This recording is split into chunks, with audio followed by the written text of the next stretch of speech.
జనవరి 1, 2026 అందరికీ నూతన సంవత్సర శుభాకాంక్షలు. మనం ఈరోజు ఒక గొప్ప నిర్ణయం తీసుకుందాం. ఇది ఆరంభం మాత్రమే. అది ఏమిటంటే మనము ప్రతిరోజు బైబిల్ చదువుదాం. ఒక సంవత్సరంలో బైబిల్ని కంప్లీట్ చేద్దాం.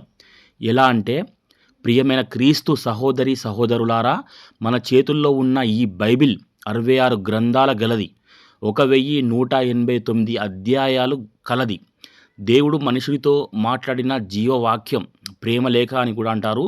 ఎన్ని ప్రసంగాలు విన్నాం, ఎన్ని ప్రార్థనలు చేశాం, కానీ దేవుడు మనతో మాట్లాడే వాక్యాన్ని రోజు చదువుతున్నామా?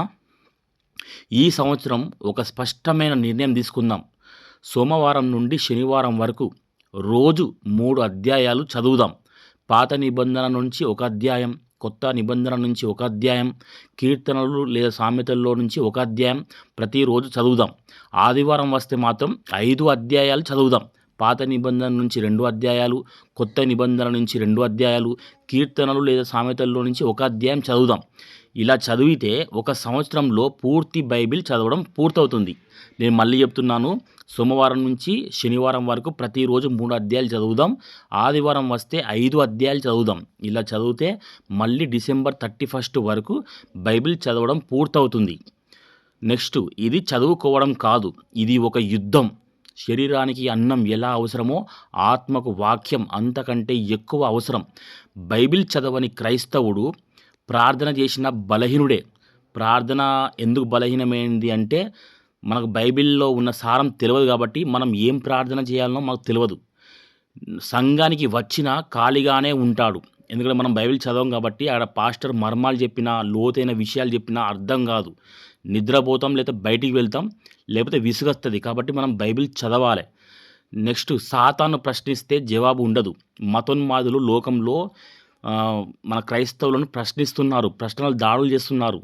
జవాబులు చెప్పలేక చాలామంది పారిపోతున్నారు. మనం అలా ఉండకూడదంటే మనం ప్రతిరోజు బైబిల్ చదవాలి. నెక్స్ట్, మనుష్యుడు రొట్టె వలన మాత్రము కాదు కానీ దేవుని నోట నుండి వచ్చు ప్రతి మాట వలన జీవించును అని వ్రాయబడి ఉన్నది. మత్తయి సువార్త 4వ అధ్యాయం 4వ వచనం. ఈ మెసేజ్ చదివి కూడా బైబిల్ తెరవకపోతే సమయం లేకపోవడం కాదు, ఆత్మీయ ఆకలి లేకపోవడమే. ఈ రోజే మొదలు పెట్టండి, బైబిల్ తెరవండి, రేపటికి వాయిదా వేయకండి. ఈ సంవత్సరం దేవుడు మనతో మాట్లాడాలని కోరుకుంటున్నాడు. వాక్యంతో నిండిన మనిషిని ఎవరూ కూల్చలేరు. ఈరోజు వాక్యం తెరవకపోతే ఈ సంవత్సరం కూడా ఇతర సంవత్సరాల్లా గడిచిపోతుంది. దేవుని వాక్యము జీవము గలది, కార్యశక్తి గలది, ఏ 2 అంచుల కత్తి కన్నా పదునైనది. హెబ్రీయుల రాసిన పత్రిక 4వ అధ్యాయం 12వ వచనం. చిన్న ప్రార్థన తీసుకుందాం. తండ్రి, నీ వాక్యాన్ని చదివే మనసు మాకు ఇవ్వుము. చదివిన వాక్యంతో జీవించే శక్తి మాకు దయచేయము. యేసు నామములో ప్రార్థిస్తున్నాము తండ్రి, ఆమెన్. చెప్పేది ఏమిటంటే, రోజు బైబిల్ చదవండి. బైబిల్ చదవకపోతే మనకు క్రీస్తు అర్థం కాడు, ప్రభువు అర్థం కాడు, ప్రభు కార్యాలు అర్థం కావు, ఎలా ప్రార్థన చేయాలో అర్థం కాదు, మనం ఎలా జీవించాలో కూడా అర్థం కాదు.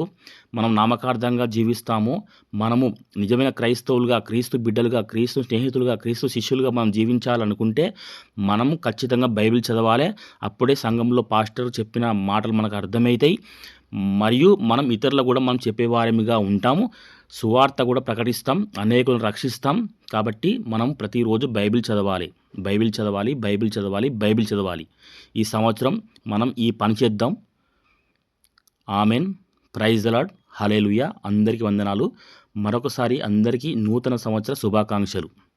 Amen. Praise the lord. Hallelujah.